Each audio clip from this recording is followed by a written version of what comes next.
If you're a live streamer and you are live streaming to YouTube, I'm gonna share with you ways that you can get more views on your live stream replays. So you can take full advantage of all the opportunity that YouTube has to offer on the streaming side and on the piece of VOD or video on demand content side. We're going to be breaking this video down into two sections. The very first is post-optimizing your stream, which basically means just making it easy for people to find your replay. And the second part is optimizing your replay for the viewer experience, because when people have a great experience with your content on YouTube, it causes YouTube to show your content to more people. So it's super important. And we're starting right now with post-optimizing for discovery.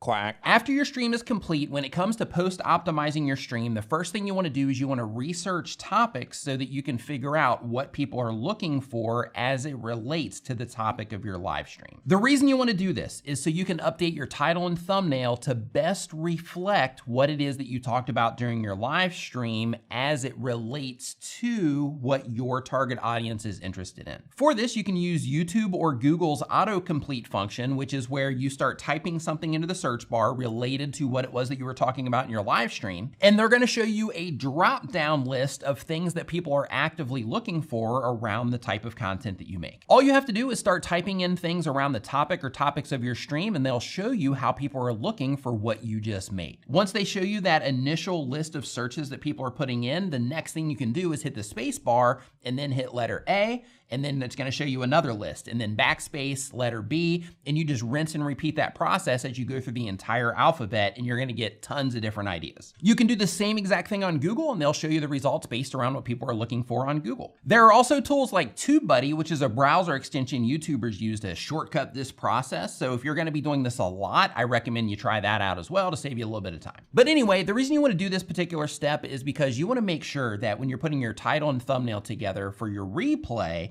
that you're doing it in a way that will resonate with people who are interested in what it is that you're making, and so that they'll also identify that what you're making is something that is important to them. So instead of using a title like The Nancy and Bill Show, episode 48, you want to modify your title and thumbnail to help potential viewers identify that your content is something that they're interested in. And that's because a new viewer that's never interacted with your content before, they don't know who Nancy and Bill are yet.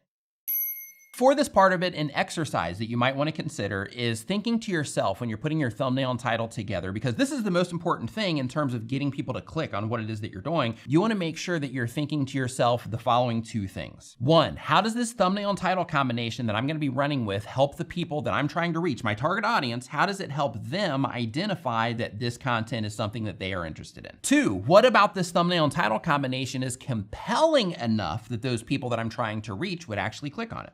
If you start asking yourself those two questions for every thumbnail and title you write on YouTube, be it for a piece of video content or for a live stream, you'll start getting more clicks on what it is that you're doing, because you're working through that exercise and you're defining why your thumbnail and title are relevant or would resonate with the people you're trying to reach. Now, I know a lot of live streamers do interviews. So if you are someone that does interviews, it's also really important when it comes to this part of post-optimization in terms of making a new title and thumbnail for your video. It's really important to think in the macro and not in the micro. Here's what I mean. If your live stream is an interview with some marketing guru or some expert that's sharing a bunch of information, it's best to optimize for the information they shared more than the person you interviewed. Unless the person you're interviewing is extremely popular, or they're famous, or they have a really, really large following that you would be able to tap into. But if you optimize around the content that was shared, so if we use the marketing guru example, then in that case, if they shared a bunch of marketing tips,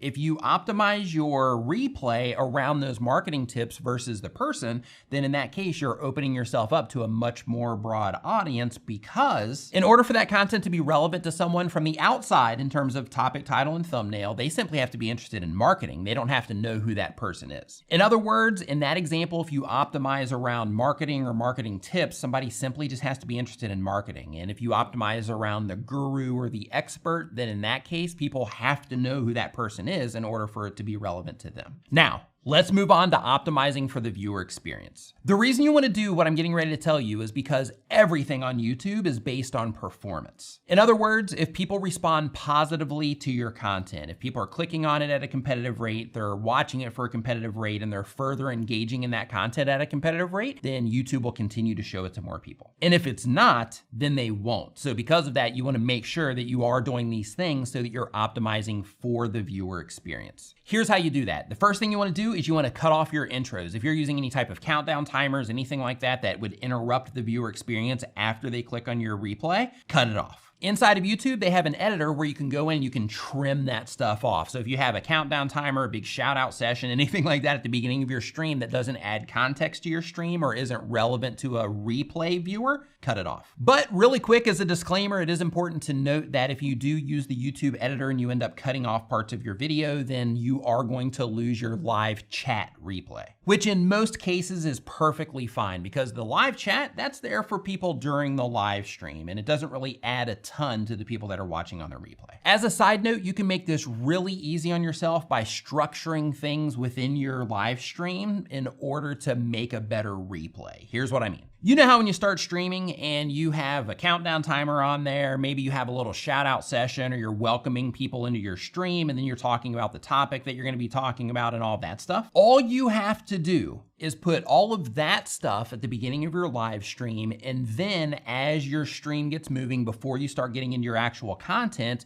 do a quick reset. Here's how you do it. Say something like, if you're just joining the stream, and then right after you say this, you wanna put a very slight pause. And the reason you wanna put a slight pause is because this is going to be your cut point when you go in and you edit it later. And then say, today we're talking about XYZ, or we're talking about XYZ with XYZ, you know, whatever works best with your stream. If you do that, it's gonna look something like this. Oh, and if you're just joining the stream, today we're talking about XYZ with XYZ. As you can see, it's a really easy thing to do, and this is going to set you up for a cleaner edit later when you're in the YouTube editor, and your live viewers aren't even gonna notice you're doing it. Next, once your stream comes to an end, you wanna make sure that you are putting in-screen elements, clickable in-screen elements at the very end of your live stream, so that once people do make it to the end, they have an option to click deeper into your channel, deeper into your content. When you're doing this, you wanna make sure whatever it is that you're linking to is relevant to the content that they're watching at that moment in time. Because if they're coming in on something, they're proving that they're interested in that particular topic, so you wanna make sure whatever it is that you're sending them into next is also relevant to that particular viewer based on what they've already proven to be interested in. Next, you wanna make sure that you write and pin a comment underneath your live stream replay that recommends another piece of your content to viewers that are gonna go down into your comment section. To do this, all you have to do is write a comment under your video recommending another piece of content. Once you post that comment, there will be a 3-dot menu on the right. Click into that and you'll have the option to pin that comment. Now, another thing to consider when it comes to getting more activity on the content that you just streamed, another thing I want you to consider is also repackaging that content up as individual clips that you could either upload to a new YouTube channel, or you could upload those as clips on yours, just highlights of the best parts of your show. You can even upload the audio as a podcast. So you're not only capitalizing on the opportunities here on YouTube with your live streams and the replay and then any clips that you produce, but then you're also giving yourself the option to tap into other social platforms as well. And as we all know, overall exposure is always a win. And look, if you're streaming to YouTube, or even if you're considering streaming to YouTube and you're just doing some research right now, I recommend that you click into this playlist right here. It's just jam-packed with tips and tricks for you as a live streamer putting your content on YouTube. You can go ahead and click into that now. Thank you so much for watching. I'll see you next time.